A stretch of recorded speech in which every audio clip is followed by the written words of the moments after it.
What is going on, everyone? I am Bobo Mac, and today on Crisis in the Toyverse, we are back at Subway Terminal HQ as we look at the Mattel Justice League basic 6-inch figure Parademon. I don't know about you guys, but I am beyond super excited for Justice League. And as of this recording, we're about 2 days out if you're going to see the movie Thursday night like I am. Now, there's all those cool people that got to see it earlier on this week, but that's not the point of the story. The point of today's story is to look at this amazing figure done by Mattel. This is a basic figure, and I have to say right off the bat, I love the sculpting, I love the paint. The articulation could be better, but for a $10 figure, you do get quite a bit, so I'm very excited about that. But it's a Parademon. How exciting is this that we get something as cool as Parademons in the DCEU? So let's go ahead and bring this guy in a little closer. Let's talk about some of that sculpting detail that I'm really in love with. So let's focus in on the head first. Get the camera to work with me. Look at that head. That head is just amazing. Like I said, $10 figure. It's got some incredible detail. I love the wings here. And yes, they do have points of articulation. They're just on a hinge, but it looks kind of cool the way I'm moving it because you can't see my hands. But anyways, just really in love with the figure. You have some great detail here on the body. I know there's several different designs for Parademons in this film, and I guess this is just one of the designs. I know there's some variants due out and things of that nature, and we also have a multiverse version, coming out as well. But for a $10 figure, you can't beat that. There he is with this gun. The armor looks great. You bring it down a little more. The lower legs look pretty good too, and I got him here on a flight stand, just in peg holes at the bottom of the feet, which he does have. So now that I've covered that, let's just go ahead and get right into it and cover articulation.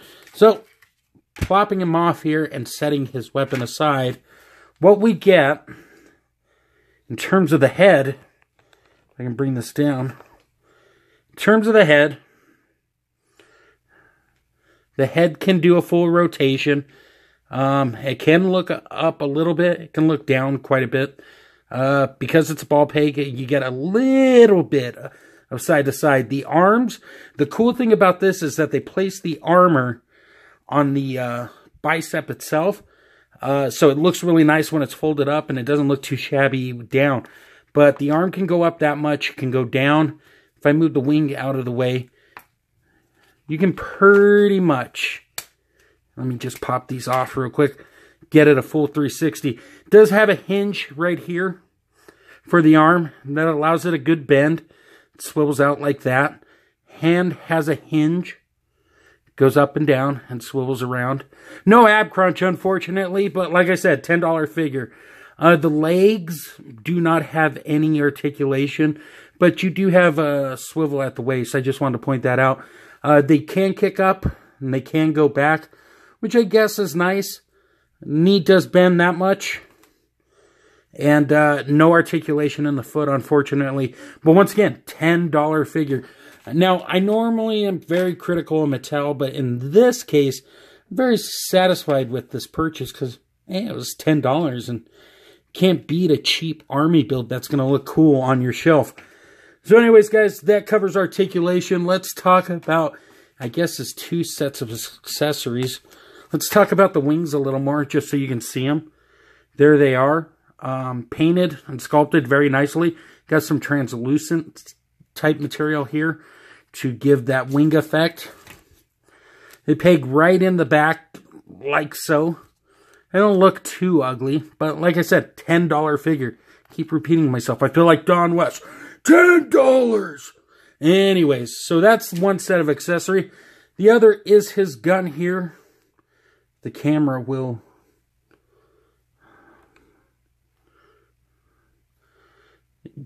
sculpted very nicely, done in black. That's how it looks in the front. Cool design. Could use a little bit paint, but you know, can't complain too bad. So guys, that does it for our accessories. Let me do a quick size comparison here, and we'll call it a day. All right, guys, I am back. And for this review, I decided to, for the comparison part at least, is to put the guy back on the flight stand just to show you how everything fits in. Obviously, we have our basic Parademon in the middle. We have our multiverse Build-A-Figure Steppenwolf, and we have our Mezco Batman. This guy, I think, fits in tremendously with both lines. And that's saying a lot for a $10 action figure. The sculpting's great. The articulation, I really don't have too many complaints. I mean, it's $10. Once again, that $10 phrase. Have a shot every time you hear that $10 phrase. But I think everything fits in fine. I'm excited to do some toy photography with this stuff as it goes down the line. And once again, I am super excited for Justice League. So do yourself a favor. Pick up this guy. I know he's in most retail locations. I believe he's at BigBadToyStore.com, but I will post in the description below if he is or isn't, or if you have to buy a whole case, or things of that nature. While you're at it, you see the lovely background from Extreme Dash Sets. Do yourself a favor. Go pick up some of their products as well. Head over to UndercoverCapes.com for all things geekery in the podcast verse. And on Instagram, throw a follow at Toy Lover Crew.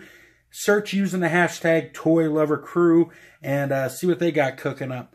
Guys, thank you so much as always. Like, comment, subscribe. Tear me to shreds. Give me compliments. Tell me I suck. I don't care. The only way I can make this channel better is by hearing what you have to say. So, guys, that's going to do it for the review. Stay tuned at the end for the slideshow. And until next time, great googly moogly.